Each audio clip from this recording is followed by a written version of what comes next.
But what was my aura when I was walking around? Why are we having a domestic? No, right, that's what he asked the question. Like, answer the question. Fun, happy, go lucky, living life. Loving that. Yeah, you know? Yeah, but you... Did you purposely walk on the grass to catch his attention? Yes. Yeah, look at me. Tell me off.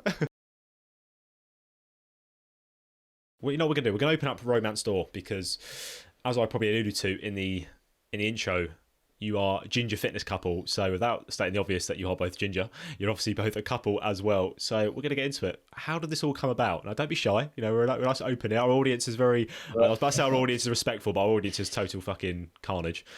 But yeah, just, how did it all come about? I mean, genuinely, I'd love to say there was like some real story, like fairy tale story, romance, like wine and dine, but... I'll say something though. So obviously, we were based in the same place in Northern Ireland together.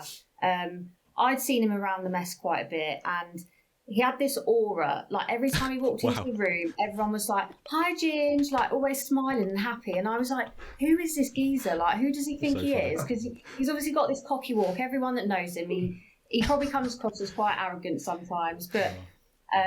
So I was intrigued. You've opened up here, Bill. I love it. It's a brilliant concept. Intrigued more than anything. So I think I was probably the one that initiated conversation. Because I can normally talk for England, but I mean, on this podcast, by the sounds of it, you're the one that's really chatty. But maybe it's just with me, he doesn't talk anymore. Oh, God, wow. It's golden. I think I initiated conversation, and it was probably quite a few months, really, until anything happened. Yeah, we started training together and stuff, and I mean, Amber, I'll tell you herself, like, she was slightly overweight at the time, and we was like, right, let's get this sorted. So she started training. Yeah, because there was quite a nice little group that would go to the gym and train together. So I think that's what I needed. I needed a group of people to kind of go along with, because it can be quite intimidating when you're starting something like that. I think that's how it really came about. And then the Instagram page was set up initially just to be a case of, it was accountability for Amber more than anything. And I was like, look, if you show the world where you're at now, that actually, I promise you in a year's time, you'll put on videos and you'll be like, wow, look how far I've come. And that's what we've tried to do. We've had fun with it. I'm sure you'll look at other trainers' page and theirs is clean. Like they won't show you anything bad about their life. Like we live life to the full. We enjoy it. We go on holidays. We go out boozing. We go and do stuff. Mm-hmm. But yeah, it's all about moderation. Yeah, I think that's the sort of impression I get from the page anyway. It's quite a fun page, isn't it? There's nothing really. It's almost, obviously now recently it's a coaching page, but it's still kind of, it's like there's nothing really hidden. It's almost like it's still your life. It's your life, isn't it? Really, it's almost like that. This is your life. You want to work with us. This is you know who we are. We're not hiding anything. This is who we are. If you want to work with us for who we are, then let's go for it. Yeah. And I think there's so much hype in the industry about people saying, you can eat 1,800 calories a day, you've got to be rigid and clean your whole life. Man, if you did that, life would be so boring, it's not even worth living. So, and I think on our page, we just tried to show everyone, it's not all about that you can still have a great time while living well and training.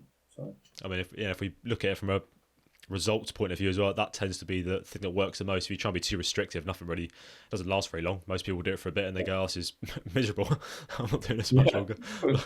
Yeah, for sure. Got to eat another cardboard box today. Brilliant. I still like how you swerved the whole romance thing. No, don't worry, Amber. We'll come back onto it. I was about to pull this, but I'll pull this back now. It's basically what I was going to say is that Amber described you having this aura, Ginge, almost like godlike. It sounded like very intense. So what I want to know is, what aura, what vibes are you getting off Amber? What? Oh. It was all. I feel like she just described it. She literally pursued me, stalked me. No, but what about me? Is it that domestic he was asking for, Bill? I walked from my room to the mess, and she'd be hidden in a bush waiting for me to come past. God. Wow. Out. Oh dear. No. But what was my aura when I was walking around? Why are we having a domestic? No, right. That's what he asked the question. Answer the question. Fun, happy, go lucky, living life. Loving that. Yeah, Yeah, but you... Did you purposely walk on the grass to catch his attention? Yes. Look at me. Tell me off. Oh, love that. Yeah. Oh, actually, going back to music, it was at a mess do because I think the music was pretty rubbish. So I said to you, what music can we put on to that to make it more lively. So again, goes down to music. It is a big thing in all aspects of life. Cause, yeah. Is that where the sparks start to fly? And did you realise, wow, we both just love music so much? I was listening to Frank Sinatra.